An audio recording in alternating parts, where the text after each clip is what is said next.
My fiancée went live on Instagram, drunk and laughing with her girls, and proudly bragged about sleeping with her ex.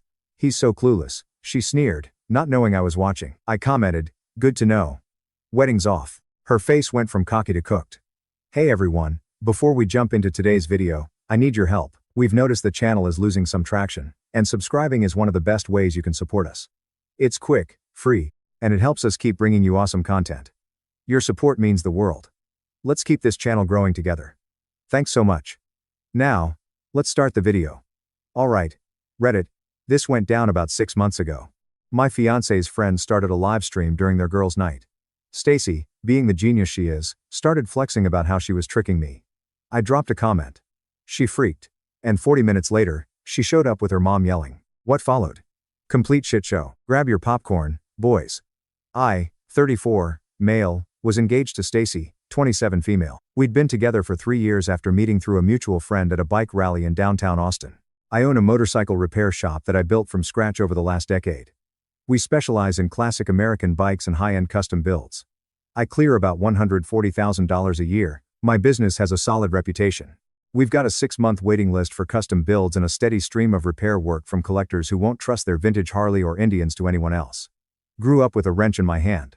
Dad ran his own auto shop until he retired. And Mom managed the books. They taught me 2 things. How to build something that lasts and how not to get screwed financially. Dad always said, in business and relationships, know exactly what you're signing up for. Stacy's dad, Robert, is a retired Marine colonel who started a security consulting firm after leaving the Corps. Stand-up guy who always treated me with respect. He appreciated my work ethic and business sense, often showing up at the shop just to talk bikes and business strategy. Jensen's got his head on straight. I once overheard him tell his wife. Her mom, Karen, on the other hand, classic country club trophy wife who leveraged her looks into marrying money.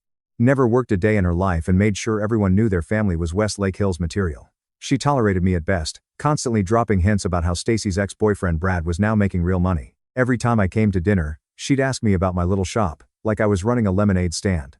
Stacy herself was different from women I typically dated. Social media obsessed, always chasing trends. She worked part-time at some boutique downtown, $38,000 a year, but spent more time dreaming about becoming an influencer than actually working. She'd spend hours setting up the perfect Instagram shot of her coffee, then complain she couldn't afford the down payment on a Range Rover. Her family had money, not Texas oil rich, but comfortable enough that she never learned the value of a dollar. My previous relationships were with women who had their own careers and ambitions. With Stacy, I always felt like I was the responsible adult, but she was beautiful, fun, and when she focused her attention on you, it felt like being in the spotlight. I mistook that rush for something deeper. Looking back, there were signs like when my shop won a local business award last year, and instead of coming to the ceremony, she bailed last minute for some influencer event. It's just bikes, Jensen. This could be my big break. She didn't even text to ask how it went or how she'd scroll through Instagram whenever I talked about a new custom build I was excited about, occasionally looking up to say, that's nice. Before asking if we could eat somewhere more Instagrammable than my favorite BBQ joint.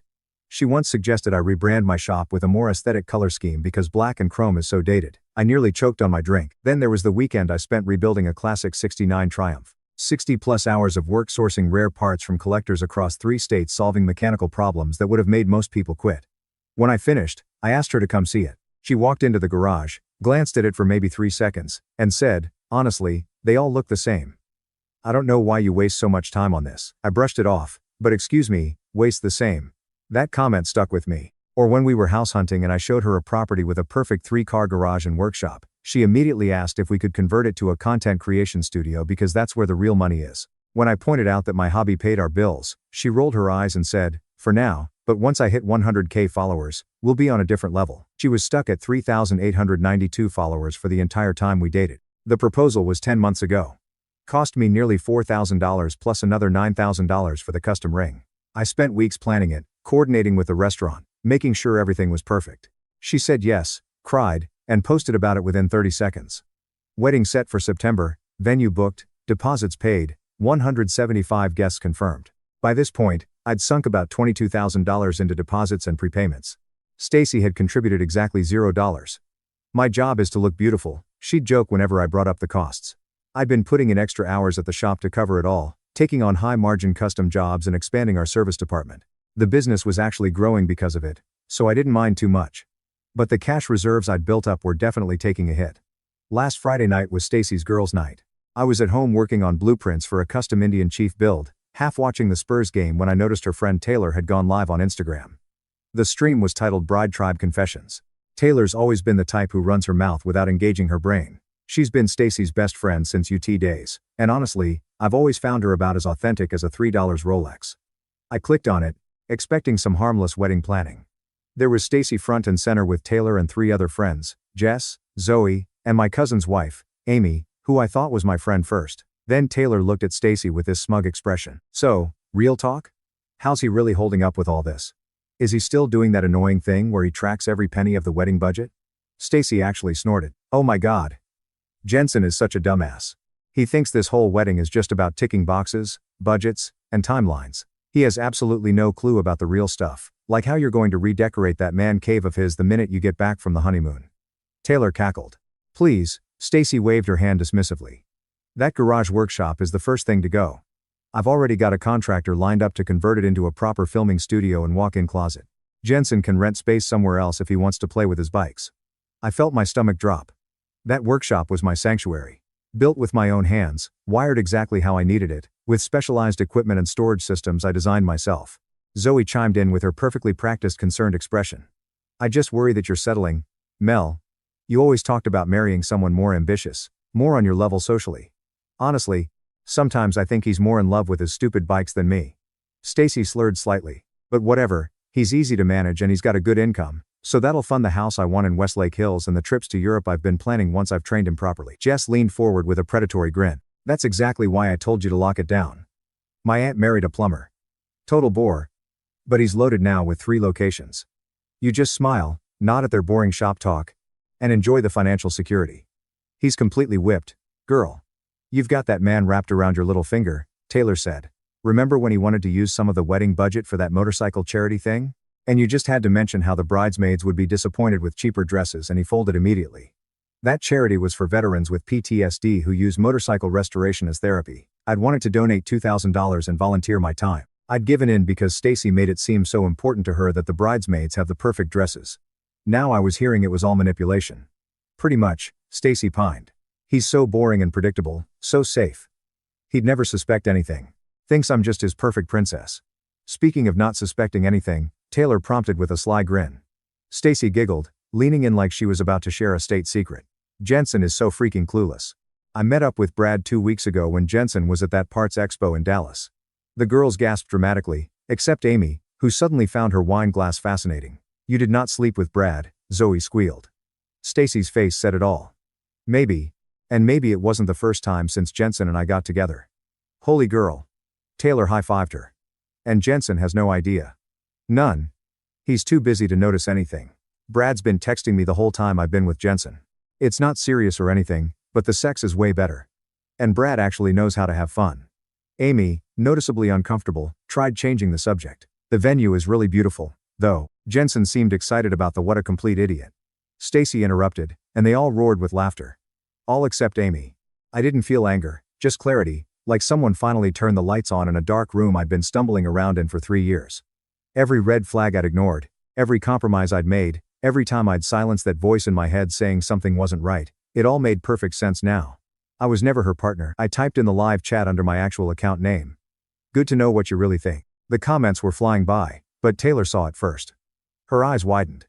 Stacy, she muttered, pointing to the screen. Stacy leaned in, squinting. Her smile froze, then pure panic took over. Her face went white. I typed again.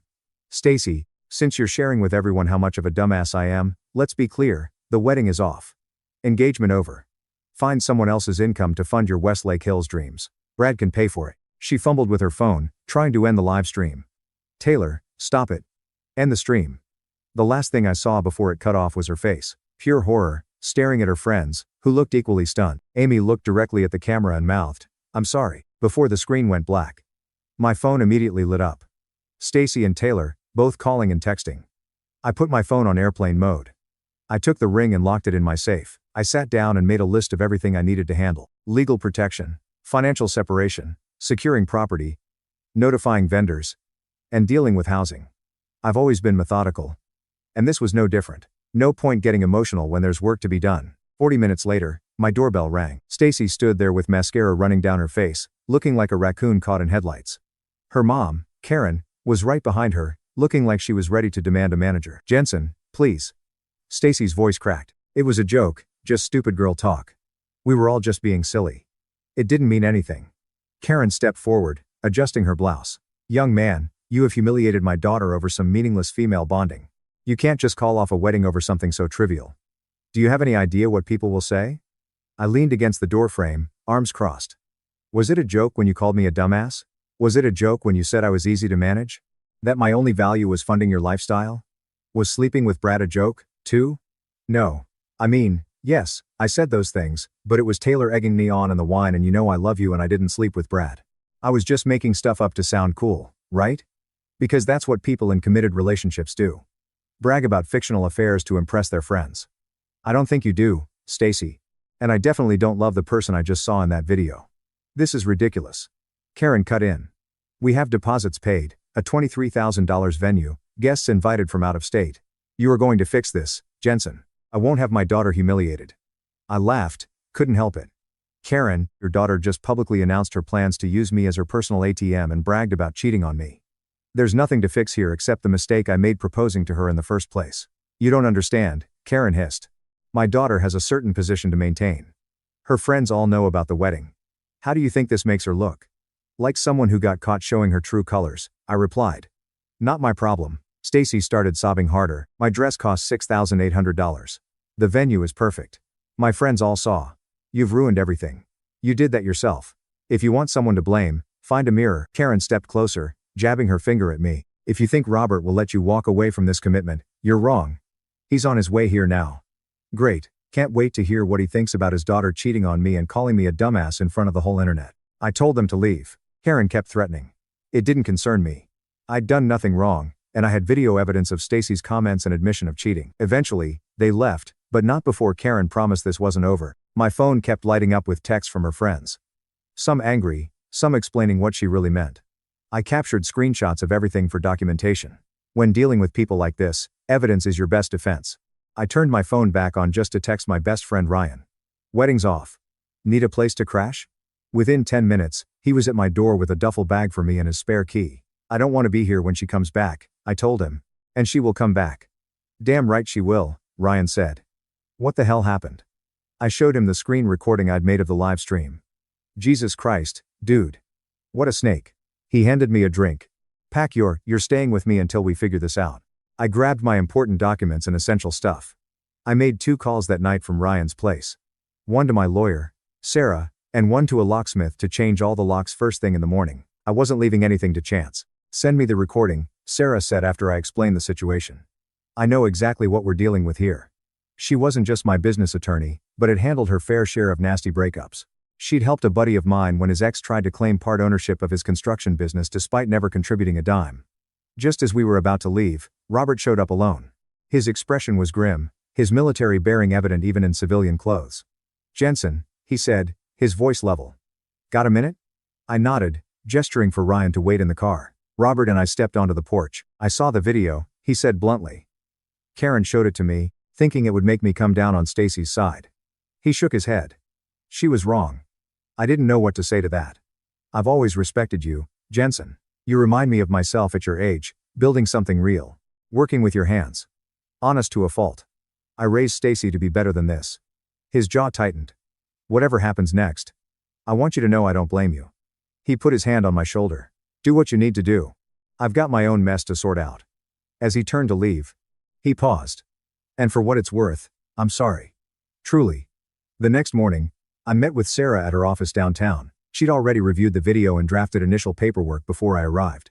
Smart lawyer, Sarah explained we needed to focus on 2 priorities. Protecting me and my business from harassment and untangling any financial entanglements before they became problematic. She laid out several documents across her desk as she spoke. I needed to document everything, every call, text, and encounter.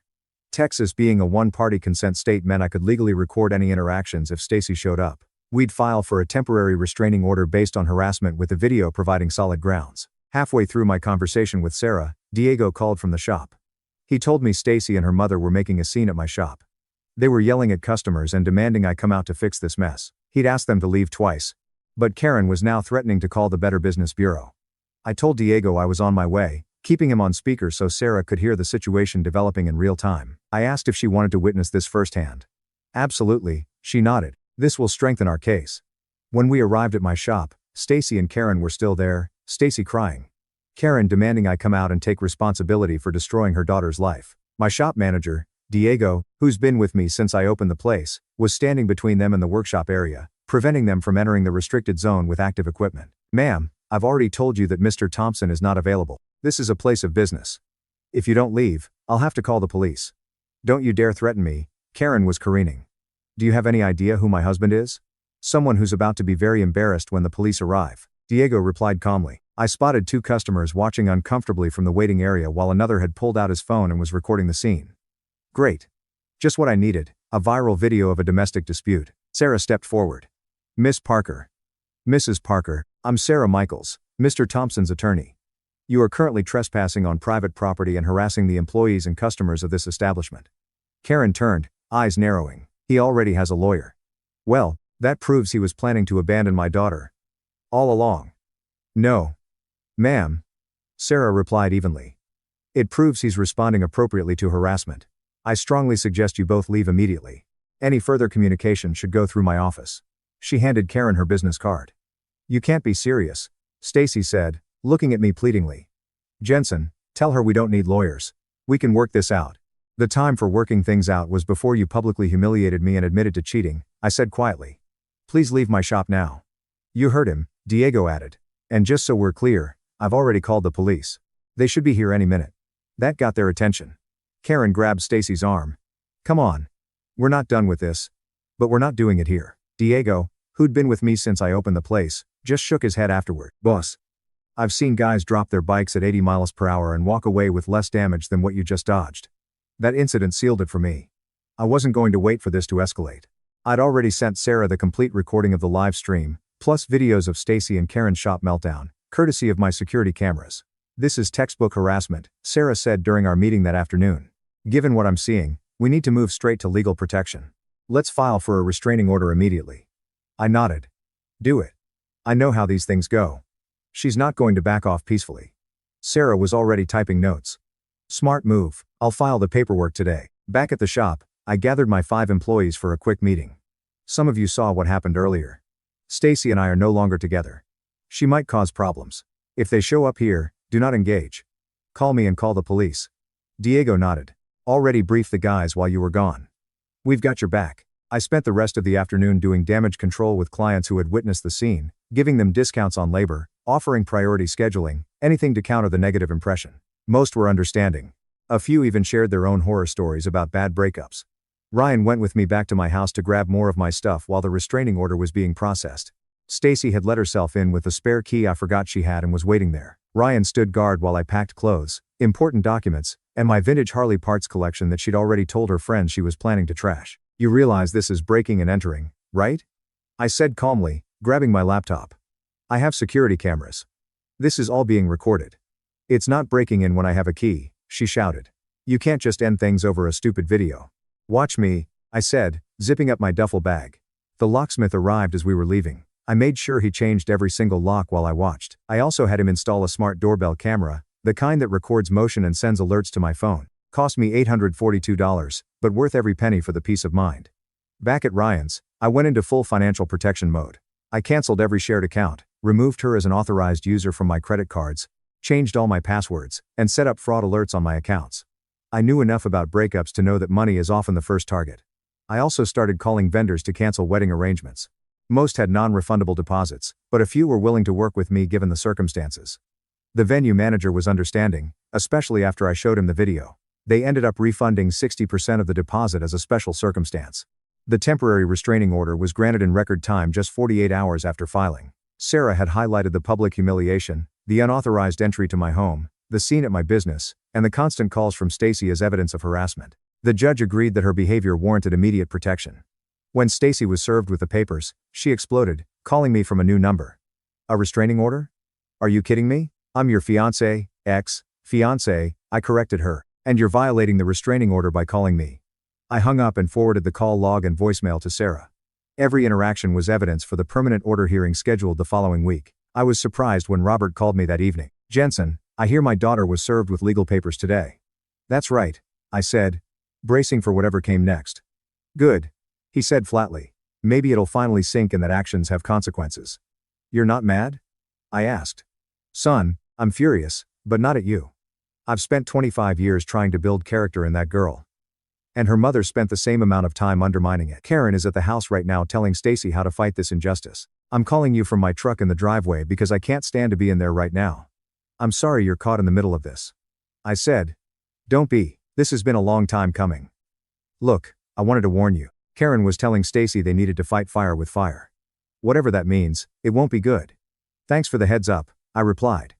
I've got security cameras installed at the house and shop. And Sarah's documenting everything. Smart man. Keep your guard up. Once Stacy realized I wasn't playing around with the legal system, the harassment went digital. My Spotify account got hijacked. My Amazon password got changed. Then I got a notification for a bunch of charges on a credit card where I was the primary holder and she was an authorized user. I'd forgotten about that card. She'd gone on a $2,700 shopping spree at Nordstrom and Sephora. I called the credit card company, reported unauthorized use, and disputed the charges. They froze the account immediately and opened a fraud investigation. Stacy also borrowed my vintage Triumph parts from our shared storage unit. Rare finds I'd spent years collecting worth about $2,200. I filed a police report for theft immediately and added it to our growing case file. The storage unit was a rookie mistake on my part. We'd rented it together 6 months earlier when I was clearing space in my garage for her home gym that she used exactly twice. I should have moved my stuff out immediately after the breakup, but it slipped my mind with everything else happening. Things took an even uglier turn when my sister Heather called me confused. Jensen, why is Stacy telling everyone you cheated on her? Her friend Zoe just texted me asking if I knew about your affair with someone at the shop. I took a deep breath. It's not true. She's the one who cheated and now she's trying to flip the script. Yeah, I figured. Heather said, just wanted to warn you that she's spreading this around. Mom got a weird call from Karen, too, saying you broke Stacy's heart after she caught you with someone else. Great. They were going after my family now. That same day, Diego pulled me aside at work. Boss, we lost the Rodriguez account and the Freeman build. Both canceled this morning. That's weird. Did they say why? Diego looked uncomfortable. Mrs. Freeman said she'd heard some disturbing things about how you treat women and didn't feel comfortable supporting the business. The dots connected instantly. Diego saw it too. She's trying to hit your reputation. The Rodriguez and Freeman projects were worth about $28,000 combined. Not enough to sink the business, but definitely a hit to our quarterly projections. And more importantly, both were well-connected clients who could influence others in our customer base. I called Sarah immediately. They're spreading lies about me, and now it's costing me business. 2 female customers just pulled major projects. That's defamation, Sarah said firmly. We need to add this to the case and file separately for defamation.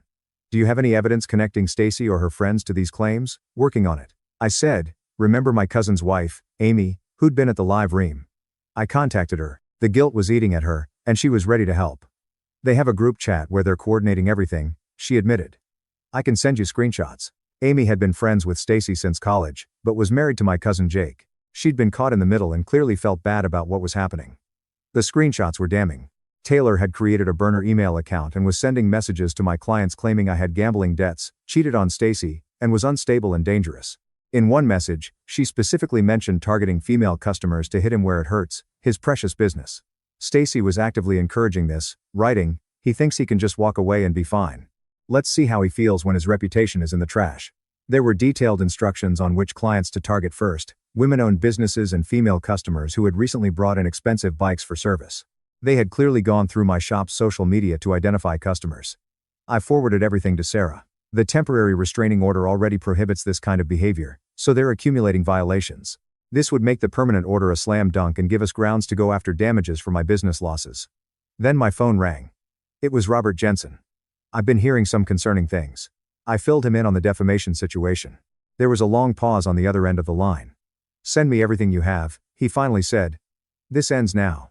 The next few days were a blur of damage control. I personally called every female client in our database, explaining that there were false rumors being spread by my ex, Fiancée.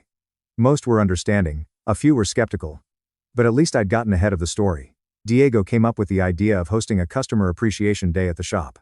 We offered free basic maintenance checks, discounted oil changes, and catered food from a local BBQ joint. It cost about $1,500, but brought in most of our regular customers and helped counter the negative whispers. Several people told me they'd received strange emails, but hadn't believed them. 2 days before the hearing, I received a formal letter from Stacy's lawyer, John, offering to settle the matter amicably if I would drop my restraining order request and defamation claims. In exchange, Stacy would agree not to pursue her own claims of emotional distress and invasion of privacy. I forwarded it to Sarah, who called me laughing. Invasion of privacy for recording a public live stream and emotional distress for what exactly? Being caught saying awful things about you. This is desperate posturing. They know they have no case. The hearing for the permanent restraining order and the preliminary defamation case was scheduled just 1 week later. Sarah had expedited everything, arguing that the ongoing business damage warranted immediate action. Stacy showed up looking like she was auditioning for the role of Marty'd Saint, or all teary-eyed in a conservative outfit I'd never seen her wear before. Gone were the designer jeans and crop tops, replaced by a modest navy dress that probably came straight from Karen's closet. Karen was there scowling at me from the moment I walked in, as if I was the villain in this story. Taylor was there, too, smirking from the back until the judge told her to sit down and be quiet or be removed. What I didn't expect was Robert sitting on my side of the courtroom, stone-faced and ramrod straight in his perfectly pressed suit. He gave me a slight nod when I walked in. Their lawyer, John, tried to paint Stacy as the heartbroken, wronged woman who was just processing her grief in messy ways. Your Honor, Mr.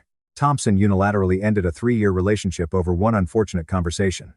Miss Parker's actions, while perhaps inappropriate, were merely emotional responses to being abandoned without warning. Sarah just played the live stream.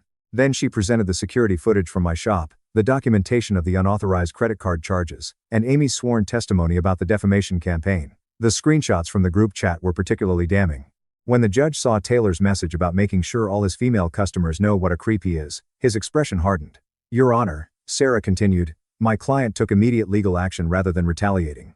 He sought proper protection while Miss Parker and her associates launched a coordinated attack on his reputation. She submitted affidavit from clients who'd canceled projects after receiving anonymous emails with false claims, plus documentation of disputed credit card charges and the theft report for my motorcycle parts. Karen leaned forward, whispering furiously in John's ear. He looked uncomfortable, but stood up.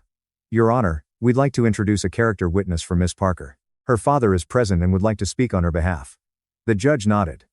Mr. Parker, please step forward. Robert stood, but instead of approaching their table, he walked to the center of the courtroom. Your Honor, I came here today to speak the truth, not to defend the indefensible. My daughter and her mother believed I was here to support them, but I cannot in good conscience do that. Karen gasped. Stacy's eyes went wide. I've known Jensen for 3 years. He's honest, hardworking, and has always respected my daughter. The behavior you've seen in that video isn't how I raised her. He turned to look directly at Stacy. I'm deeply disappointed in who you've chosen to become. Karen jumped up. Robert, what are you doing? The judge banged his gavel. Ma'am. Sit down or I'll have you removed. Robert continued calmly. Your Honor, I fully support Jensen's request for protection and damages. Actions have consequences, and it's high time my daughter learned that lesson. The judge wasn't having any of Stacy's victim acts after that. Miss Parker, the court takes a very dim view of using defamation as a weapon in a personal dispute. The evidence here is quite clear. He granted the permanent restraining order. Stacy has to stay 100 yards away from me, my home, and my business. No contact, direct or indirect. That includes no calls, no texts, no social media messages, and critically no getting her friends to do her dirty work. For the defamation case, the judge issued a preliminary injunction, ordering Stacy, Taylor, and the other identified friends to immediately cease making any statements about me or my business to anyone. He also ordered them to send retraction emails to every client they had contacted.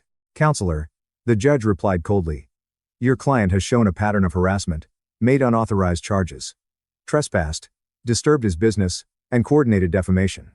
If anything, Mr. Thompson showed restraint by not pursuing criminal charges. The order stands. The look on Stacy's face, pure shock. Karen was sputtering about appealing and blaming everyone but her daughter. Taylor looked like she'd swallowed a wasp. When we exited the courtroom, Sarah turned to me with a satisfied nod. The defamation suit will continue.